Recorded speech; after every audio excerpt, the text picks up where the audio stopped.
cha chia bậc thang nhưng nhom sông chúng đẹp xưa nâng sông cờ rốc đo hạ tịch ngon hạ bạc sông thứ chiết nơi tì krong Los Angeles nâng nơi tì krong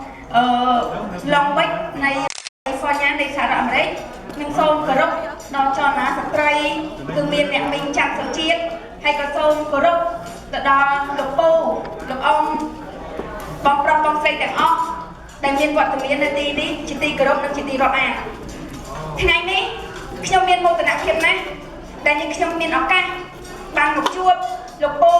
អ្នកមីងបងប្រុសបងស្រីដែលរស់នៅសហរដ្ឋអាមេរិកនេះដែលយើងនៅឯស្រុកខ្មែរយើងគិតថាសហរដ្ឋអាមេរិកនេះគឺជាប្រទេសមួយដែលសេរីហើយដែលខ្មែរតែតែចង់បាននៅរបបសេរីលទ្ធិប្រជាធិបតេយ្យដោយសហរដ្ឋអាមេរិកនេះថ្ងៃនេះគឺជាថ្ងៃចុងក្រោយដែលយើងខ្ញុំបានជួបមុខបងប្អូនខ្មែរដែលក្នុងបេសកកម្មរបស់នាងខ្ញុំរយៈពេល55ថ្ងៃអាចថាថ្ងៃនេះជាថ្ងៃទី53ហើយដែលនាងខ្ញុំមកដល់ទឹកដីសហរដ្ឋអាមេរិកនេះនៅសល់តែ2ថ្ងៃទៀតទេគឺនាងខ្ញុំនឹងត្រឡប់ទៅស្រុកខ្មែរវិញតែជាចុងក្រោយនេះនាងខ្ញុំសប្បាយរីករាយដោយខ្ញុំធ្លាប់បានឮធ្លាប់បានដឹងព័ត៌មានតគ្នាពីបងប្អូនខ្មែរដែលតែងតែប្រាប់ដល់នាងខ្ញុំថានៅសហរដ្ឋអាមេរិកជាពិសេសគឺនៅរដ្ឋកាលីហ្វ័រញ៉ានេះគឺសម្បូរបងប្អូនខ្មែរច្រើនការរស់នៅក៏ល្អជាជាងរដ្ឋផ្សេងទៅទៀតមែនទេលោកគ្រូអ្នកមីងបងប្រុសបងស្រីទាំងអស់គ្នាខ្ញុំពេលដែលនាងខ្ញុំមកដល់ទឹកដីសហរដ្ឋអាមេរិកដំបូងពេលដែលនាងខ្ញុំចុះពីលើយន្តហោះមកឈប់នៅញូវយ៉កនាងខ្ញុំតែងតែគិតនៅតាំងពីស្រុកខ្មែរមកថានៅសហរដ្ឋអាមេរិកអត់មានព្រៃឈើទេក្នុងបែបរបស់ខ្ញុំហើយខ្ញុំគិតអញ្ចឹងថានៅសហរដ្ឋអាមេរិកនេះអត់មានព្រៃឈើទេប៉ុន្តែការគិតរបស់ខ្ញុំគឺផ្ទុយគឺខុសពីការពិតមកដល់សហរដ្ឋអាមេរិកគាត់ទៅចុះទៅដល់ញូវយ៉កភ្លាមជិះតាមផ្លូវឃើញព្រៃឈើនៅអមសងខាងផ្លូវខុសពីស្រុកខ្មែរយើងស្រុកខ្មែរយើងពេលដែលយើងជិះតាមផ្លូវភាគច្រើនសម្បូរដើមវត្ថុសឹកថាពុំមានទេដើមវត្ថុបើសិនជាមានដើមវត្ថុក៏វាល្អដែរអាហ្នឹង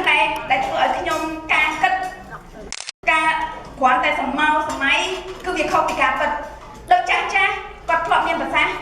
ថាបើធ្លាប់ឮគេនិយាយ1000ដង10000ដងគឺមិនស្មើនឹងឃើញផ្ទាល់ភ្នែកម្ដងទេ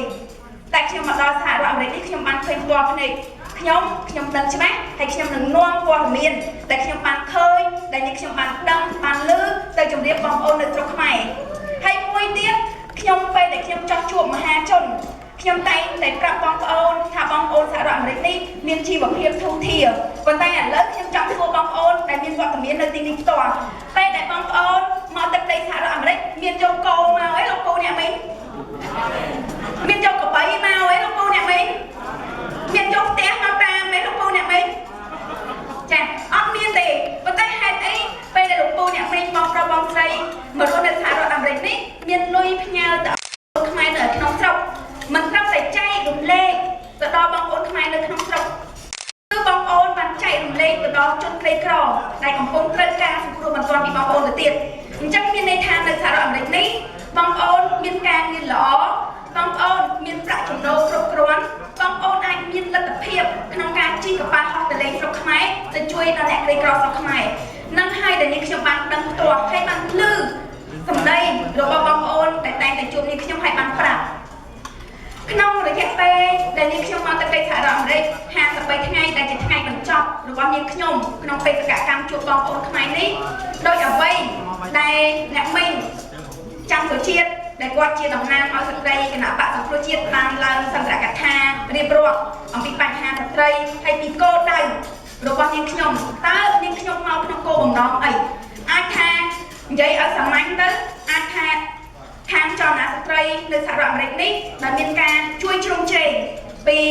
អ្នកមីងគួរសុខួរដែលគាត់ជាអ្នកតំណាងរាស្ត្រនៅមណ្ឌលបាត់ដំបងហើយក៏មានការជួយជ្រោមជ្រែងពីអ្នកបងជើងអ្នកផ្សេងដែលគាត់តំណាងឲ្យចលនាស្ត្រីគណៈបកសង្គ្រោះជាតិអាមេរិកអាចថាយកខ្ញុំមករកលុយទៅថាបានដែរចានិយាយត្រង់ទៅត្រង់មកអង្គគូមីងព្រោះលុយសំខាន់ព្រោះដើម្បីទៅជួយដល់ស្ត្រីនៅថ្នាក់ជាតិទៀតក្នុងគោលបំណងដែលចង់ណាស្ត្រីយកនាងខ្ញុំមកគឺមាន3ចំណុចដែលខ្ញុំសូមសង្ខេបម្ដងទៀតទី1គឺយើងត្រូវការថវិកា